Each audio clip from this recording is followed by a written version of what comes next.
Hello friend, welcome to my YouTube channel math solution. आज हम probability के questions लेंगे जो मोस्ट इंपॉर्टेंट है। ठीक है ना। हर ब्रांच में आता है, सिविल में भी है, मैकेनिकल में भी है और इलेक्ट्रिकल में तो सबसे ज्यादा इंपॉर्टेंट है क्योंकि इलेक्ट्रिकल का एक सेपरेट चैप्टर है प्रोबेबिलिटी नाम से।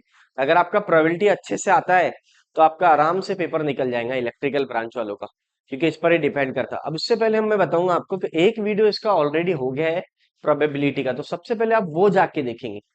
अगर वो जाके देखेंगे तो ये क्वेश्चन आएगा, एक्स्ट्रा के क्वेश्चन है। बाइनोमियल डिस्ट्रीब्यूशन है, टॉपिक का नाम क्या है? प्रोबेबिलिटी के अंदर बाइनोमियल डिस्ट्रीब्यूशन। अलग अलग टॉपिक है, एक बाइनोमियल है, एक पॉइजन है और एक स्टैंडर्ड डेविएशन है। तो ये तीनों भी अलग अलग टॉपिक्स है। तो अभी जो हम क्वेश्चन ले रहे हैं ये बाइनोमियल डिस्ट्रीब्यूशन के ले रहे बीडी का। किसका ले रहे बेटा? बीडी का, क्योंकि क्वेश्चन में बीडी मेंशन नहीं करता, क्वेश्चन में पीडी मेंशन करता है। पीडी पीडी बोले तो पॉइजन डिस्ट्रीब्यूशन, जो अगला टॉपिक है इसके बाद लेंगे हम लोग। ठीक है ना। ये कंप्लीट होने के बाद में हम लोग नेक्स्ट टॉपिक लेंगे पीडी, तो उसमें आपको क्लियरली बोलेंगे यूजिंग पीडी। तो आपको यहाँ पे कंसिडर करना पड़ेगा कि ये पीडी बोला है तो इसको पीडी से सॉल्व करो, जिसपे नहीं मेंशन करा उसको बीडी से सॉल्व करो। BD BD BD means binomial distribution. ठीक है। अब आ जाओ, अब ये वीडियो देखने से पहले आपको सबसे पहले पहला वीडियो देखना पड़ेगा प्रोबेबिलिटी का, उसके बाद ही आपको आगे समझ में आएगा। क्यों सर? क्योंकि हमने उसमें पूरा कंडीशन अप्लाई कर दिए, पूरे इंफॉर्मेशन दे दी, एटलीस्ट वन क्या होता है, एटलीस्ट टू क्या होता, पी का वैल्यू कैसा डिसाइड होता, क्यू का वैल्यू किस तरह डिसाइड होता। ये सब हमने पहले वीडियो में इंफॉर्मेशन दे दी है। अगर आपने पहला वीडियो देखे तभी ये दूसरा वीडियो समझ में आएगा। ठीक है ना बच्चों? चलो देखते हैं क्वेश्चन बाइनोमियल डिस्ट्रीब्यूशन का। ठीक है, पहला वीडियो देखना कंपलसरी है क्योंकि फॉर्मूले के एक्सप्लेनेशन हमने फर्स्ट वीडियो में दिए। मैं बार बार इसलिए बोल रहा हूँ क्योंकि पहला वीडियो हमने बहुत पहले अपलोड कर दी थी और सेकंड वीडियो को टाइम लग रहा है इसलिए। अब यहाँ पे देखेंगे, बहुत आसान है। अगर आपने पहला वीडियो देखा तो ऑटोमेटिक आता है। ये जस्ट फॉर कंप्लीशन, यानी आपको ऐसा लगेगा कि सिर्फ ये कंप्लीट करना है, मेरे को पहले वीडियो में ही सब क्वेश्चन आ गए सॉल्व करके। ठीक है ना। अगर जो बच्चों ने पहला वीडियो देखा तो उसको तो डायरेक्ट ही आ जाएगा ये समझ में। तो the probability that entering the student will get graduate is, graduate के क्या आ गया? 0.4। The probability that out of the 5 student, N का वैल्यू कितना आ गया? 5 आ गया। टोटल कितने हैं? 5 स्टूडेंट से।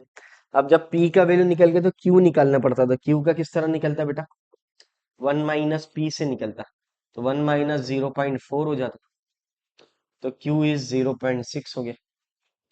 Q is what? 0.6। Determine the probability that out of 5 student, बराबर। अब यहाँ पे लिखेंगे अपन using BD. BD means binomial distribution, binomial distribution. अब आप बोलेंगे सर यहाँ पे कैसा क्लियर हुआ? मेरे को डायरेक्ट ही दिखता है। अगर आपने प्रोबेबिलिटी ली है तो ऑटोमेटिक क्लियर होता है। ठीक है ना। तो यहाँ पे क्या करेंगे अपन? P of r, n C r, p raise to are, Q raise to N minus r, ये फॉर्मूला है। ये फॉर्मूले के एक्सप्लेनेशन हमने पहले वीडियो में दिए। और ये पी का वैल्यू कैसा डिसाइड होता है, क्यू कैसा पता चलता है, एन कैसा पता चलता है, ये सब फर्स्ट वीडियो में बताया। बार बार इसलिए बोल रहा हूँ ताकि अगर वो वीडियो आता है तो ये ऑटोमेटिक समझे। अब वैल्यू रख दो यहाँ पे जो जो अवेलेबल वो। तो सबसे पहले एन का वैल्यू है, आर नहीं की मैंने, पी का वैल्यू 0.4 है, विल ग्रेजुएट। और क्यू का वैल्यू 0.6 है, 5 - आर है। तो ये आ गया आपका पहला। अब देखना मेरे दोस्तों, क्या करेंगे हम लोग? पहला सब क्वेश्चन, तो सब क्वेश्चन नंबर 1। तो पहला वाला सब क्वेश्चन क्या है बेटा? नन। नन का मतलब आर का वैल्यू 0। सब क्वेश्चन नंबर 1 2 3 से पता चलता आर का वैल्यू कहाँ से लेंगे। तो यहां से मेरे को आर पता चलता, और जो प्रोबेबिलिटी रहता है गिवन रहता वो पी रहता, पी से मेरा क्यू मिलता। और जो टोटल रहता है, टोटल नंबर ऑफ ट्रायल, वो एन रहता है। तो ये चार अल्फाबेट निकालना पड़ता, हमेशा ये चार अननोन वैल्यू का निकालना पड़ता। तो पहले पी मिलता, पी से मेरा क्यू मिला, और एन बोले तो टोटल। ठीक है ना। और ये सब क्वेश्चन 1 2 3 जो भी रहेगा वो आर का वैल्यू रहेगा। किसका वैल्यू रहेगा? आर का। तो ये आ गया आपका पी ऑफ आर 0, 5C0, 0.4 का पावर 0, 0.6 का पावर 5 - 0, बराबर। अब इसको हम लोग कैलसी में सॉल्व कर लेंगे। तो कैलसी में सॉल्व करेंगे तो कैसा सॉल्व करेंगे? पहले लिखना है आपको 5, शिफ्ट डिवीजन मार्क 0 इंटू 0.4 का पावर 0। ठीक है। फिर into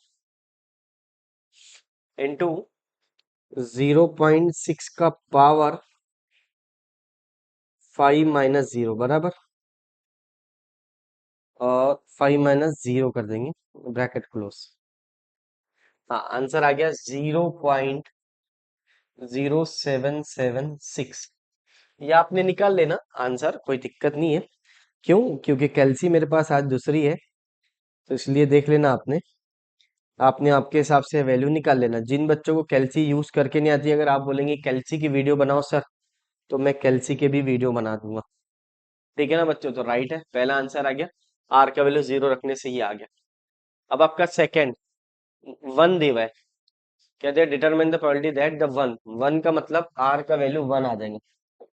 second question, R is equal to 1 है, बस सेम क्वेश्चन है, यहाँ पे आर का वैल्यू रखते जाओ हमेशा, तो डायरेक्ट ही क्लियरली समझता है अभी आपको। यहाँ पे देखना, आर का वैल्यू 1 रखेंगे, तो आप आर का वैल्यू 1 रखे तो क्या मिलता है, यहाँ पे रखना, यहाँ पे पेन चेंज कर देंगे अपन, ये 1 आ जाता, 5C1, 0.4 का पावर 1, 0.6 का पावर 5 - 1 बराबर। तो इसका आंसर जो आया वो यहाँ लिख लेंगे। फिर दूसरा, क्या बोला बेटा उसने, at least one will get graduate, at least one. अब ये एटलीस्ट वन की कंडीशन याद है आपको, तो सबसे पहले ये कैल्सी में वैल्यू निकाल लेते हैं अपन, फिर सॉल्व करेंगे। Again same procedure, 5 shift division mark 1 into bracket 0.4 का पावर 1, फिर यहाँ पर आ जाएगा आपका, यहाँ पे चेक करना, इनटू 0.6 का पावर 5 - 1 ब्रैकेट, आंसर आ जाएगा आपका 0.2592।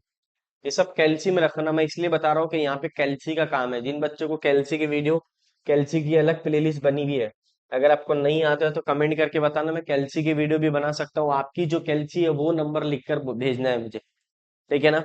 उसका कैल्सी का मॉडल नंबर भेजना है, तो आप उसको कैल्सी का वीडियो मिल जाएगा आपको कमेंट में। अब अगला, एटलीस्ट वन। अब आपने अगर पहला वीडियो देखे होंगे तो डायरेक्ट क्लियरली समझता कि एटलीस्ट वन का मीनिंग क्या होता। What is the meaning of at least one defective? तो एटलीस्ट वन मीन्स व्हाट? तो यहाँ पे आ जाएगा 1 - P(0), ये कंडीशन है मेरी, 1 - P(0). तो ये आ गया आपका 1 - P(0), P(0) का वैल्यू ये सब है, 0.07776। तो आंसर आ जाएगा आपका 1 - 0.07776। तो ये आ जाएगा आंसर 0.92224। तो this is your final answer. Question बहुत आसान है, इसके मार्क नहीं जान देना। अगर आपका प्रोबेबिलिटी कंफर्म है तो पेपर आराम से निकलता है बच्चों, ठीक है ना? अब देखेंगे हम नेक्स्ट क्वेश्चन। चलो देखते हैं नेक्स्ट क्वेश्चन क्या है। तो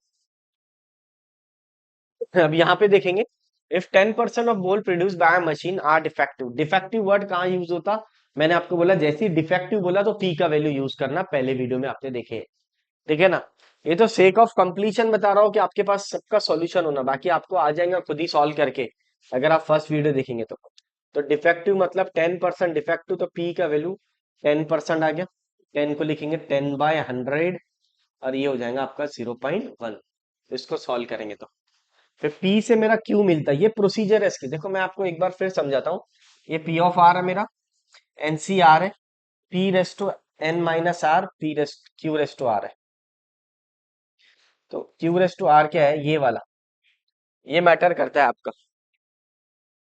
तो यहाँ पे देखना 1 - P है, 1 - 0.1, तो आंसर आ जाता 0.9 बराबर। चेक करना, 10% bolt produce by machine are defective, determine the probability that out of the 10 bolts at 10 bolts are chosen at random। तो n का वैल्यू 10 है, यही प्रोसीजर है इसकी। Using BD, P of R, NCR P raise to are Q raise to N minus R. अब यहाँ पे चेक करना, P of R NCR P raise to are Q raise to N minus R. अब यहाँ से देखो P भी आ गया आपका, क्यू आ गया, एन आ गया, आर बचा। सी तो नोटेशन है, सी नोटेशन है, सी का कोई काम नहीं रहता। सी नोटेशन है बाइनोमियल परमुटेशन कॉम्बिनेशन का, यानी कॉम्बिनेशन का नोटेशन है। उसको ध्यान नहीं देना, आपको सिर्फ चार वैल्यू निकालना है, एक एन, आर, पी, क्यू। तो पहले पी मिलता, फिर क्यू मिलता, फिर एन मिलता, और आर जो रहता मेरा, ये जो सब क्वेश्चन नंबर 1 2 3 4 दिख रहा ना, वहां से आपको मिलेगा आर का वैल्यू। ठीक है, अब देखना, नंबर 1, सबसे पहले वैल्यू रख दो सर। क्या वैल्यू है इसका? एन का वैल्यू तो सर 10 है, 10 डिफेक्टिव है तो, और आर पता नहीं है अभी।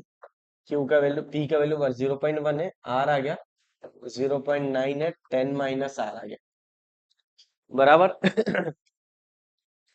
चेक करना dear, 10 C r 0.1 raise to the power r 0.9 raise to the power 10 minus r आ गया।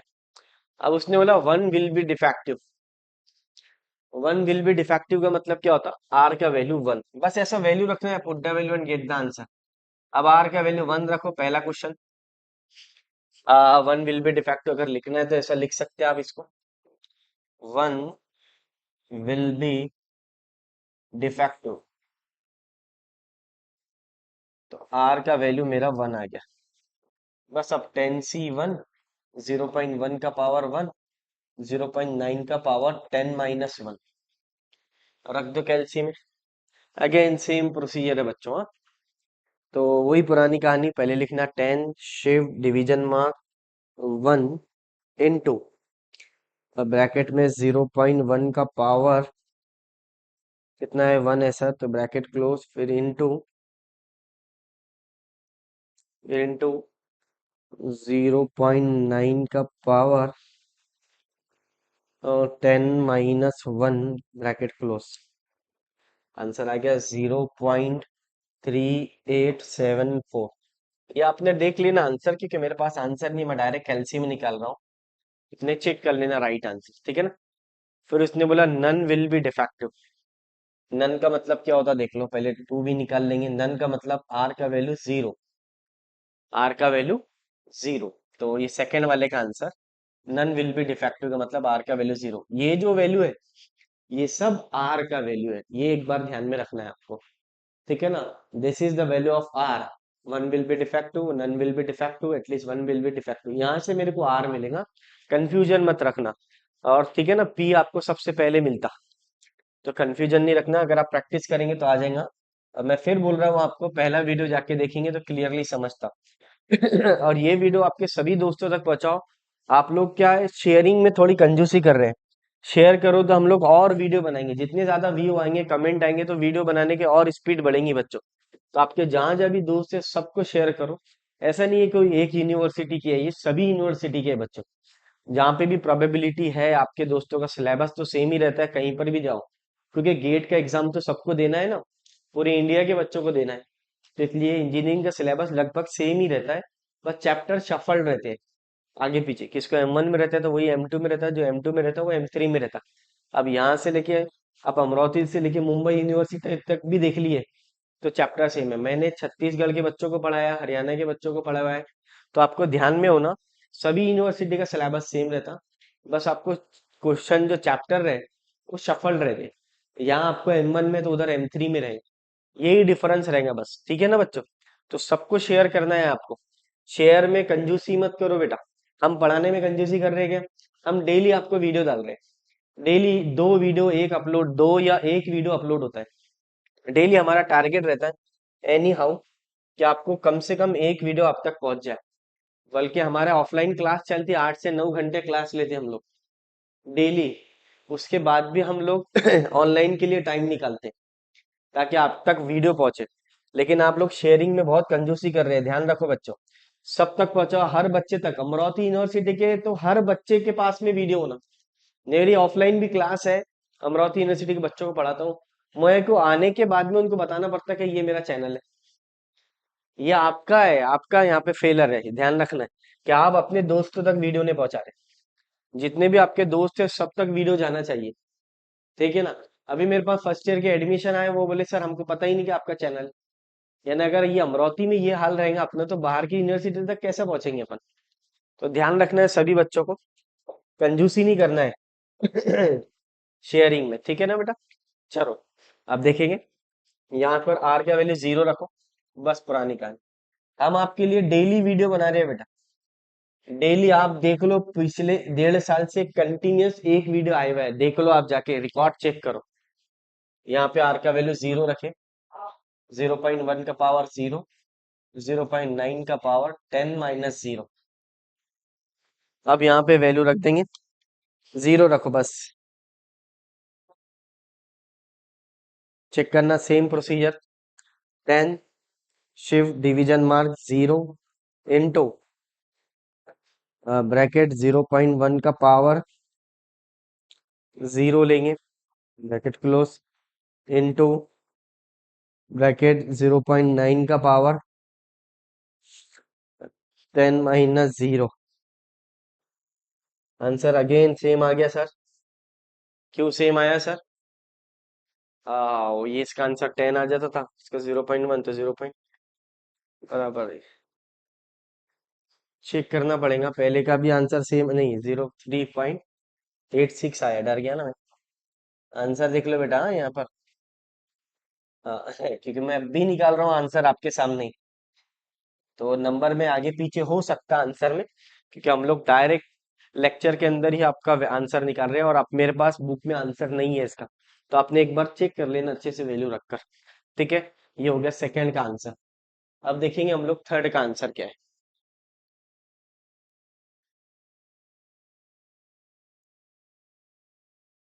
थर्ड वाला क्या है देख लो अभी। तो यहाँ पे हम लोग चेक करेंगे थर्ड वाला answer, at least one will be defective, तीसरे का। एटलीस्ट वन का कंडीशन क्या रहता, मैंने पहले वीडियो में बताया, एटलीस्ट वन मीन्स व्हाट, तो 1 - P(0) रहता, क्या रहता है, 1 - P(0). अब इसको सॉल्व करने की गरज नहीं, क्यों, ताकि P(0) का वैल्यू अवेलेबल है जो ऊपर निकाले अपने। तो ये आंसर आ जाएगा आपका 1 - 0.3486। तो आप चेक कर लेना, इसको 1 से माइनस कर लो, तो क्या आ जाएगा, 0.6513 बराबर। चलिए अब आ जाओ, अगला फोर्थ वाला भी बता देते। At the most two will be defective, इसका भी कंडीशन याद है आपको। At the most two means what, P(0) plus P(1) plus P(2). At least one बोला तो बिगर सोचे समझे आपको 1 - P(0) लिख लेना है बच्चों, हमेशा। तो ये ध्यान में रखना है। तो ये आ गया आपका at the most two. At the most two meaning what, तो 1 एट द मोस्ट टू का मीनिंग क्या होता है, एट द मोस्ट टू का 1 - नहीं आता सर इसमें, P(0) plus P(1) plus P(2) आता, ठीक है। तो मैं बिगर सोचे आपको P(0) का प्लस P(1) का प्लस P(2) का, तो देखो P(0) का वैल्यू तो अवेलेबल है, बिगर सोचे समझे निकाल लूंगा। यहाँ पे दिख रहा है आपको 0.3486। P(1) का भी वैल्यू अवेलेबल है, क्या है, ये वाला। अरे क्या बात है सर, हाँ आपको देखना है सिर्फ पीछे, सिर्फ P(2) का वैल्यू अवेलेबल नहीं है। तो P(2) का कैसा निकालेंगे अपन, ये जो वैल्यू रहता है अंदर, ये आर का वैल्यू 0, ये आर का वैल्यू 1, ये आर का वैल्यू 2। तो यहाँ पे आर का वैल्यू 0 वाला निकल गया, आर का वैल्यू 1 का भी आंसर आ गया, आर का वैल्यू 2 रख के आंसर ला लेंगे, तो क्या रखेंगे, 10C(2), आर के जगह 2। फिर ये आ जाएगा आपका 0.1 का पावर 2, 0.9 का पावर 10 - 2। रख दो इसको, बस आपको ये निकालना पड़ेगा, सेम प्रोसीजर, क्योंकि ऑलरेडी 0 का भी निकला हुआ है, 1 का भी निकला हुआ है, ये 1 का है और ये आंसर 0 का है। तो चेक कर लेंगे, 10C शिफ्ट 2 आ जाएगा इंटू 0.1 का पावर, क्या आ गया बच्चों, 2 आ गया बराबर। फिर इंटू इंटू इसको नीचे लेंगे, इंटू 0 ब्रैकेट के अंदर 0.9 का पावर 10 - 2, तो डायरेक्ट ये 8 भी लिखे तो चलता। हाँ, जो बच्चे 8 लिखेंगे वो भी चलेगा। इसका आंसर आ गया आपका 0.3486 प्लस 0.3874। हाँ, 3486 पहला वाला। हाँ, 3486 और दूसरा आएगा 3874। आपने आंसर चेक कर लेना, और इसका आंसर जो आया कैलसी में 0.1937, क्योंकि मैंने टैली नहीं किया बेटा आंसर। आपने आंसर टैली कर लेना सब बच्चों ने, ठीक है ना। तो आंसर आपने आपके हिसाब से टैली कर लेना, जो भी आपका आंसर है वो लिख लेना बेटा। कोई इसके अंदर रॉकेट साइंस नहीं है, बस आप इसको ऐड कर लेंगे। 0.3486 प्लस 0.3874 प्लस 0.1937 इसका आंसर आ जाता 0। आंसर है 0.9297। चेक कर लेना, जो आपका आंसर है वो लिख लेना बेटा। इसलिए लोड जरा सा भी नहीं लेना है, क्योंकि हम लोग अब भी आंसर निकाल रहे हैं और डायरेक्ट वीडियो बना रहे हैं आपके, क्योंकि हमने टैली नहीं किया आंसर को। तो बस नंबर में चेंज आ सकता, तो आपने आपके हिसाब से जो आपका नंबर आया राइट नंबर लिख के कैलसी में जो आंसर दिया वैसा लिख सकते, ठीक है बच्चों। तो सभी बच्चों को शेयर करना है, जितने भी बच्चे अमरावती यूनिवर्सिटी के, तो हर एक बच्चे के पास वीडियो होना, हर बच्चे के पास में। ये आपके ध्यान में, ये आपकी ड्यूटी है बेटा, ठीक है ना। हम हमारा काम पूरी तरह से कर रहे हैं। डेली वीडियो, आप बोले सर वीडियो अपलोड करो, वीडियो अपलोड करो। हर दिन वीडियो अपलोड होता है संडे को छोड़कर। हम तो संडे को भी करते थे, अगर कुछ देखेंगे अगर आप, तो 25 तो संडे साल में, अगर 50 संडे रहते हैं तो हमने 25 संडे को वीडियो अपलोड करे हुए, चेक कर लो आप रिकॉर्ड के हिसाब से। ठीक है बच्चों, चलो मिलते हैं नेक्स्ट वीडियो में। वीडियो पसंद आया तो लाइक शेयर एंड सब्सक्राइब कीजिए।